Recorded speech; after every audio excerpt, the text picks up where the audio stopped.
I'm Colby Thompson, and this is my persuasive speech. It is over Rocket League at the Olympics. So in case you didn't know, there's going to be esports at the Olympics this year. Well, this year's Olympics, technically. Tokyo 2020 was rescheduled for 2021. Still considered the 2020 Olympics, so they can still use the super cool logo they designed. Now, the two games that they're going to be playing at the Intel World Open are Street Fighter V and Rocket League, according to Esports News. Street Fighter V is an old school retro fighting game, side-scrolling, 2D. It's simple, it's got a huge esports community. It's been an esport since the first one came out a long time ago in the 90s. This is pretty much how it works. Just two people fighting each other. Very common esport, one of the biggest, millions of dollars. Now, the one I'm going to be talking about is Rocket League, which is a sports video game. Sports video games normally aren't as big of an esport because there's always too much of a luck factor. However, Rocket League almost doesn't have this at all. Rocket League is soccer with cars. Pretty simple concept. It is just soccer.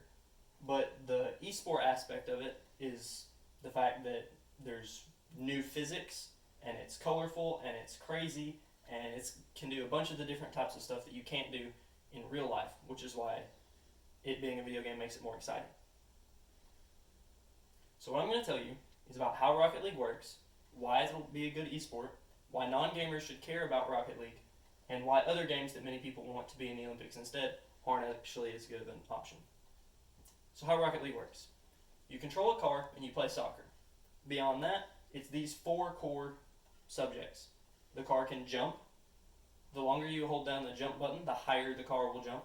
There's also a double jump if you press the jump button twice. This double jump can be substituted for a flip. So instead of just double jumping, the car will flip in the direction that you're pressing the thumbstick, as shown here. It gives you more speed and allows your car to move around faster. There's front flips, corkscrews, back flips, and diagonal flips, as all demonstrated here. They allow you to hit the ball harder, which can get it around defenders easier. There's also air rolling. So while most games car games have a turn, such as left and right, Rocket League also has an up and down motion, and air rolling, which is this axis. I'll demonstrate it here. Why air rolling is important is because it allows you to hit the ball much harder. This is a normal flip, and the ball goes in at 12 miles per hour. However, if you air roll first, so the car hits it with the very nose of it, which is harder, it'll go in much quicker. This is 28 miles an hour, which is over twice as fast.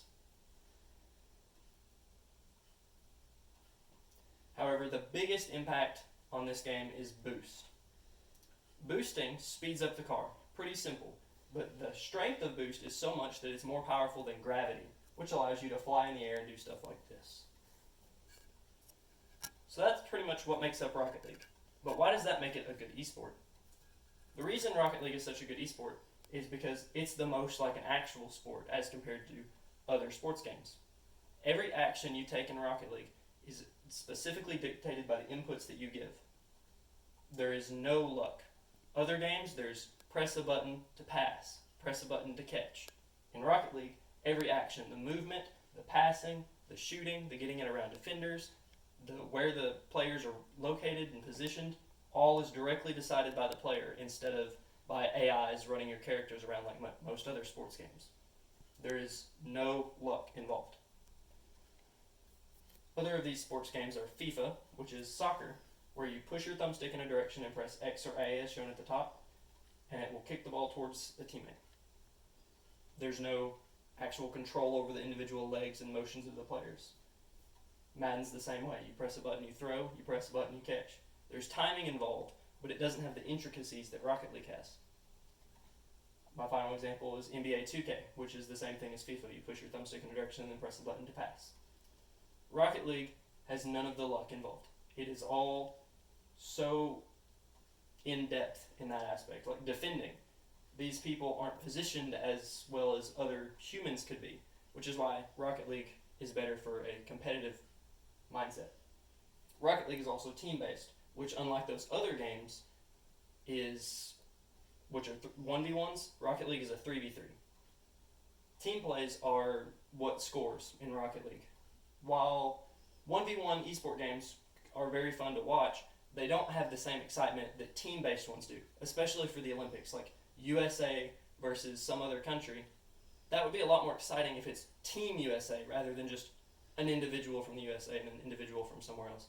It's more country-oriented as well, which is why it's the best option to play at the Olympics. But why should you even care about this if you don't watch esports or play games? Rocket League is very easy to understand. So over other esports that are harder to understand, Rocket League would be more enjoyable to watch. So for someone who doesn't play video games, they'd be most likely to enjoy watching Rocket League.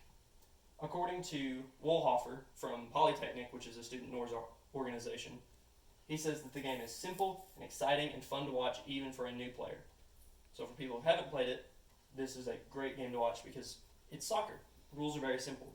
As a personal example, my parents here actually were interested in going to the Rocket League Championships with me. They found interest in watching Rocket League, whereas they wouldn't find as much interest in most of the other games.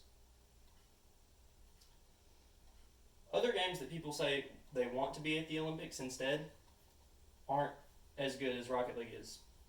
Sojoy from Luckbox, an esports betting platform, said that without the biggest games of esports, as listed here, Counter-Strike Global Offense, Call of Duty, Fortnite, PlayerUnknown Battleground, League of Legends, Dota 2, Hearthstone, and Overwatch, those are all much bigger esports than Rocket League is.